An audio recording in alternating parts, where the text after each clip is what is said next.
In 2015, Robert Eggers gave us one of the best slow burn horror films of the decade in The Witch. Now, normally I'm not a huge fan of slow burn horror because it's often slow, and many of the scenes drag out much longer than they should, but I have to say The Witch, it got it right. Now, the film is well crafted with a terrific storyline, it's very mysterious, and also gives a very satisfying ending. The film keeps you guessing about what's actually happening to this Puritan family, and in this review we're going to discuss this film. To begin, let's just recap the movie, and if you haven't seen it, spoilers right now. Now, the film is set in the 1630s in New England, and The Witch follows a Puritan family who have been banished from their community. They move out, they live on the edge of a dark and mysterious forest. Now, when their infant son mysteriously vanishes and crops begin to fail, suspicion and hysteria begin to tear the family apart, and their eldest daughter, Thomasin, played by the terrific Anya Taylor-Joy, she becomes the target of the blame, and soon the family, ultimately, they spiral into madness, and they confront forces they just can't explain. Now, one of the greatest strengths in the film is the story in of itself. There's a powerful and evil witch that's living in the forest next to their home. We don't see her for most of the film. That was criticized quite a bit, but we know she's there. We know something sinister is happening,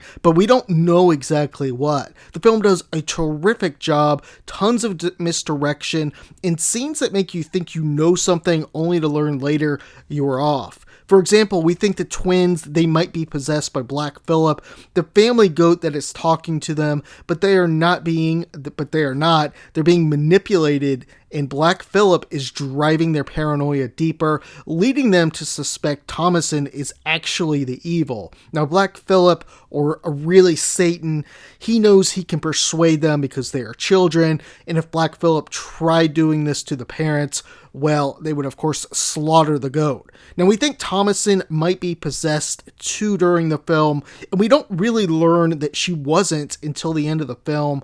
At least I didn't. In one scene right after the baby is taken, she yells at one of the twins she made a pact with the witch, and it's really ambiguous whether she actually did it or not. So throughout the film, she appears innocent. She's blamed for most of the misfortunes, leading the mother to suspect she is a witch.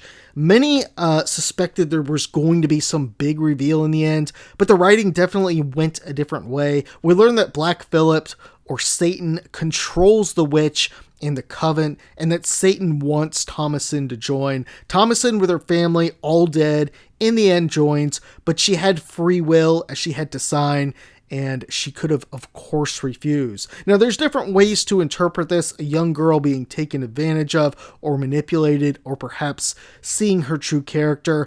I go with the latter here. Recall when she was growing up and when she was surely taught the importance of faith, the evils of the devil, and Thomasin approached Black Phillip needing something else. She wasn't a child, she wasn't that young, she was a teenager, and she did understand the choice she was making, albeit she did seem curious, but she did sign her name and her soul away. I have to commend this film's historical accuracy. The dialogue was very good. It was from actual 17th century texts, giving it a really authentic feel. Sometimes I even wondered if they were speaking English. Now, the costume sets and language were great as well, and it really did a great job reflecting Puritan life. Now, unlike jump scare heavy films, The Witch thrives on this psychological tension. The fear comes from paranoia, religious fanaticism, and really ultimately the family breakdown. It generally feels like the family has no power to stop this incredible all-powerful entity. The slow burn approach, it really rewards patient viewers, creating that dread that lingers really long after the credits roll. Now, who could forget that scene with the goat talking at the end? That scene was definitely creepy and well executed. The performances definitely elevated the film too. Anya Taylor-Joy, she shines as Thomasin, delivering really her breakout role. I believe this was the first big role she had. Correct me if I'm wrong. Now, Ralph Ineson and Katie Dickey starred as the parents, and I hate to say this, or I don't know if this is politically correct or correct, but they really looked like Puritans, in my opinion. They push this stern and strict faith, and we see their fear as things begin to collapse. In sum, the period accurate dialogue makes the story even more convincing and rewarding. So compared to other horror films, The Witch, it really sits closer to something like Hereditary than, of course, to, your mainstream slashers, your exorcism films. It offers this raw, unsettling experience that keeps the viewer engaged and guessing. Now, of course, probably the biggest criticism around the film is the pacing. The slow build can feel too drawn out for some audiences, expecting that traditional horror. Some scenes do linger, I think, a little bit longer than necessary, and a tighter edit could have maintained the tension without losing the atmosphere. But, this is really nitpicking here. I would have, personally, if there's one criticism I have, I would have prefer to see some more encounters with the witch, maybe the parents possibly encountering them, or the twins.